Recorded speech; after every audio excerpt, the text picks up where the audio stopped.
Salam. Dari seluruh rangkaian bacaan ini saya simpulkan dalam tema gereja tanpa Bapa. Gereja tanpa Bapa. Saya biasa membuat sesuatu di gereja tanpa dinding. Di gereja Tuhan Masa saya bikin gereja tanpa Bapa. Ya, kita sendiri sebenarnya selesai mini khutbah. Kita sendiri mentafsirkan itu. Di gereja kita ada bapaknya atau tidak ada? Itu kalau masih gereja. Kalau bicara yang lain ya hati tanpa ayah, hati tanpa Bapa.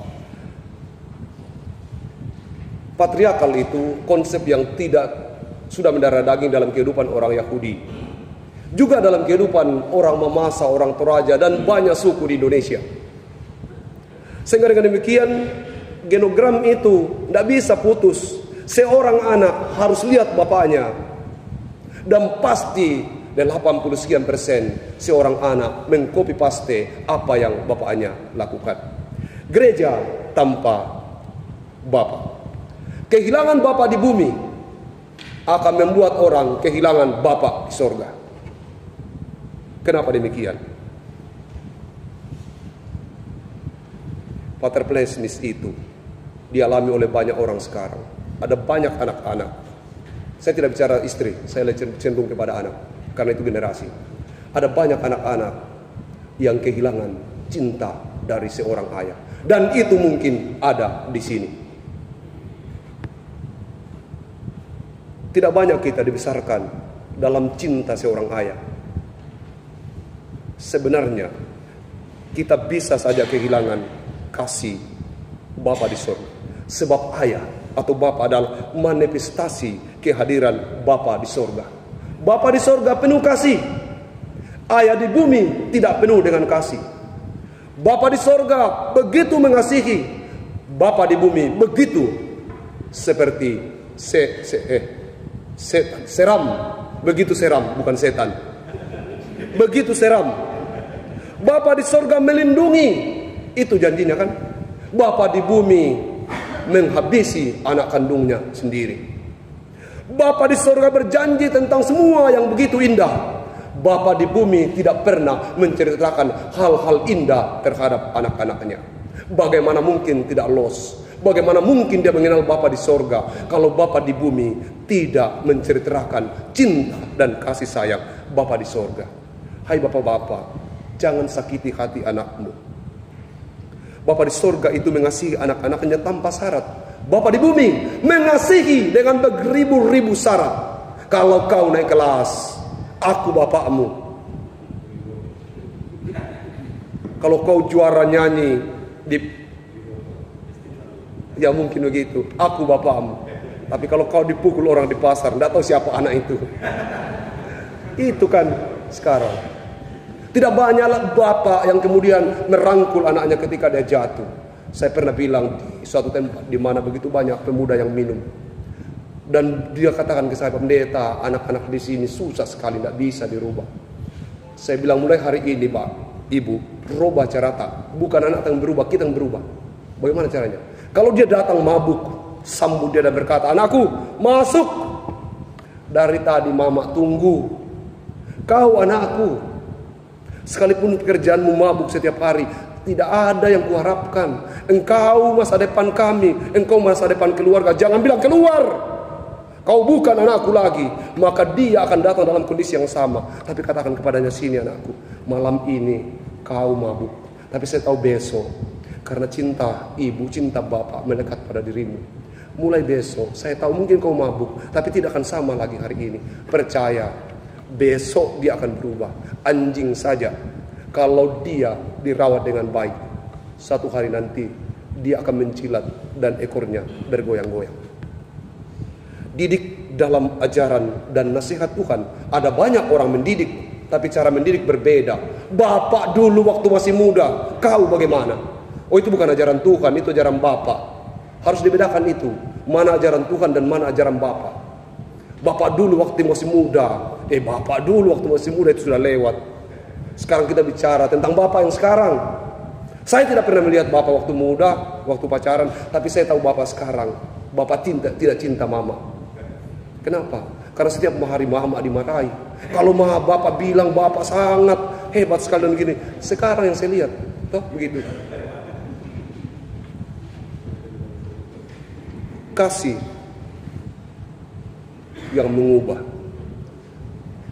Kalau kita ada di posisi itu, pulihkan dirimu. Saya tahu di sini ada yang punya masalah. Masalah dengan keluarga, masalah dengan anak-anak. Banyak orang berpikir bahwa uang segalanya, lalu kemudian meninggalkan keluarganya hanya karena uang. Hari ini uang penting, tapi jauh lebih penting adalah cinta dan kasih sayang. Bagaimana mungkin kita berbicara tentang terang yang membuahkan kebaikan kalau sampai hari ini kita kumpul di sini, di gereja-gereja kita kuasai, tetapi kita memperlakukan pasangan kita dengan begitu kasar dan egois. Kita memperlukan anak-anak kita tidak seperti sangat manusia. Bagaimana? Ada masalah, Alvaro? Silakan.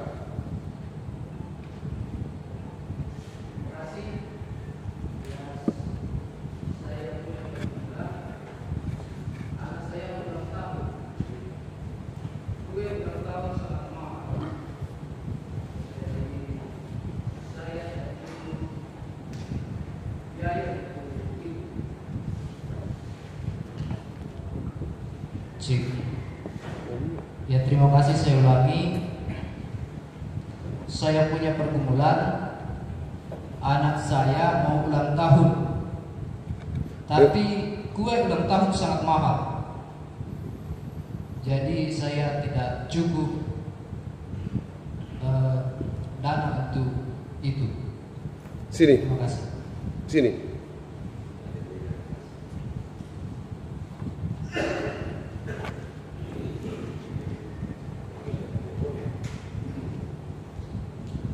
Ya bukan hanya saya yang mau kasih ini, kita semua lah.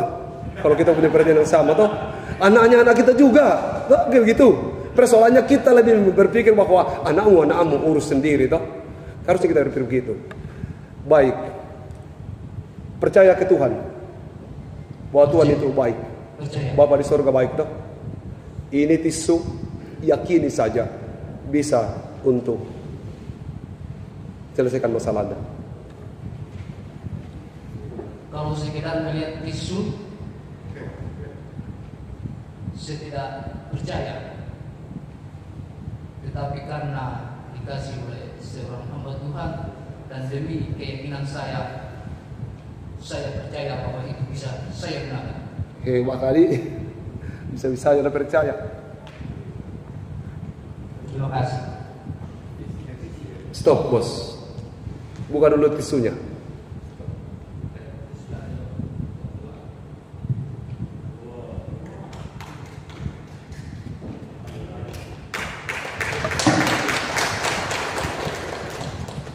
Apa yang mau kita ambil dari renungan ini? Terlalu sering kita melihat tisu yang terlalu tipis itu, yang membungkus kasih Allah yang besar. Kita fokus pada tisunya, lupa kalau di balik itu kasih Allah sungguh amat besar. Kalau kita mengerti betapa Tuhan mengasihi kita, sama seperti ilustrasi tadi, bagaimana kemudian di balik tisu itu ada kasih Allah yang besar, tapi kita lebih fokus, Tuhan masakan tisu, bagaimana tisu bisa menjadi membeli, mungkin saya ditampar orang kalau saya bawa ini ke tempat kue. Percayalah, kasih Allah biasanya dibungkus dengan hal-hal yang tidak terlalu tebal. Tapi janganlah hatimu melekat pada bungkusan itu. Jangan mengeluh dengan bungkusan-bungkusan tipis. Yang saya mau katakan itu adalah, kalau begitu kasih Allah luar biasa, seharusnya kita juga melakukan yang sama. Izinkan anak kita itu menikmati kasih Allah yang dititipkan pada diri kita. Jangan pukul dia, jangan tendangi, jangan perlakukan dia dengan tidak manusiawi. Pulihkan dirimu sebagai pemegang kekuasaan. Hai, kamu adalah nabi yang tidur. Bangun. Bapak itu nabi yang tidur di dalam rumahnya. Dia seharusnya memberkati, dia harusnya mengayomi, dia harusnya melindungi, dia harusnya mencintai, dia harusnya menjadi pilar dalam keluarga, besar, kuat, semangat, dan lain sebagainya. Berarti kalau demikian, hanya nabilah yang mampu melakukan itu. Imam yang tidur, bangun. tunjukkan bahwa ada pekerjaan besar yang sedang Tuhan titipkan. Percuma kita rapat, percuma kita sidang, percuma kita kemudian berkumpul terus menerus. Kita urus hal-hal yang tidak penting. Mari kita berkumpul dan bicara tentang keluarga. Ini paling penting. Sekarang masalah terbesar kita adalah banyak anak kehilangan ayahnya. Banyak anak kehilangan cinta dari ayahnya. Meskipun ayah berkata, aku bekerja untuk kamu. Tetapi benarkah kemudian mereka merasakan itu? Mereka butuh ditemani saat bertanding. Mereka butuh ditemani, diantar kalau ujian. Tidak apa-apa, sekali-kalilah antar anak kalau ujian. Supaya dia merasa hari ini aku berjuang, Bapak ada di belakangku. Tapi kita ujian anak masih dimarahi. Coba rubah sedikit. Nanti terlalu panjang dan sepertinya saya sudah emosi ini. Amin.